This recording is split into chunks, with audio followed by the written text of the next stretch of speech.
But let's actually I want to go back slightly before that, and I Sure. want to hear, like, how did you, so from starting with the studios that you worked with, how do you go from, working at a local studio to then working with these big, like, where is that gap in between? Well, I mean, I think getting a lot of experience was necessary for me to get the skills I needed to create something that could impress somebody. I mean, if I had gotten that opportunity too soon, I wouldn't have had anything for them to be excited about. You know what I mean? So I think it was a long process to get me to the point. And doing my first solo record sort of like laid the groundwork for all these experimental things, even though I did it in a much more primitive way. I used like a lot of subharmonics from like old stereo pieces from the 70s, like DBX 120 XDS, and it creates like subharmonics in like toms and things. A lot of psychoacoustic stuff with ping pong delays and just, really tight little delays like spread across to make things extra wide. All these things I experimented like countless hours, and when they heard that mix, that's what got me in the door. And then I teamed up with Bob St. John, who's, a phenomenal engineer. I'm more somebody that's like finger painting. I rely on technical people to take my finger painting and kind of take it to the next level scientifically, because you got to know your limitations. And I think a lot of people today, I make the mistake of thinking they have to do everything. And I know we're in an era where the budgets are low and a lot of times you're just forced to do everything. But a real mastering engineer and a real mix engineer will bring something to the project that will elevate it so much further than you ever thought possible. And even somebody like Billie Eilish, sure, her brother is phenomenal and he did a lot of that in the bedroom, but Rob Kaninsky spent like weeks like perfecting it in a real studio. Dude, that is such a funny example. Are you familiar with Chris Geringer, the mastering engineer? Oh yeah, he's phenomenal. He's done hundreds of tracks for me. Oh yeah, he's done like literally everything, but it's his portfolio or his discography is insane. I move around with mastering engineers. It's sort of like it's kind of like nice to change. Sure. Yeah. Absolutely. But yeah, Chris is one of the best. So I just met him. I had him on the channel for an interview a couple months ago. Oh wow, that's cool. He's a super cool guy. And then he invited me over to the studio, and I went to Sterling in Jersey.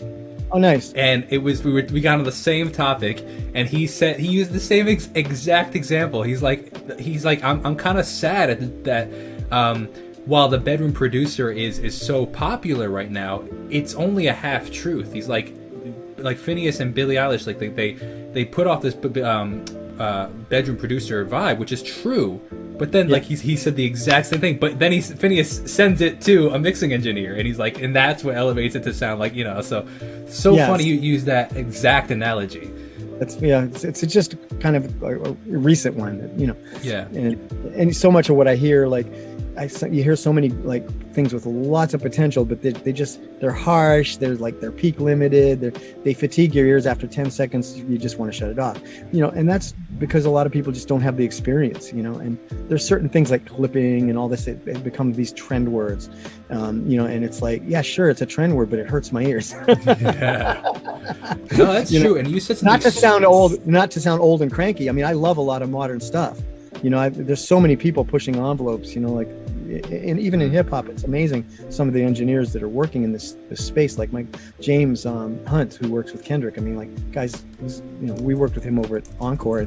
Like, phenomenal, talented people. Yeah, absolutely. But everybody.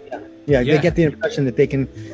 They can do the same thing, and you can learn and aspire to that, but it's not going to happen in a year or 2 years or 3 years or 5 years. 100%. Like some of these mastering engineers have been doing nothing but sitting between $100,000 speakers for like longer than you've been alive. So, that's where the art is. That is such an important point.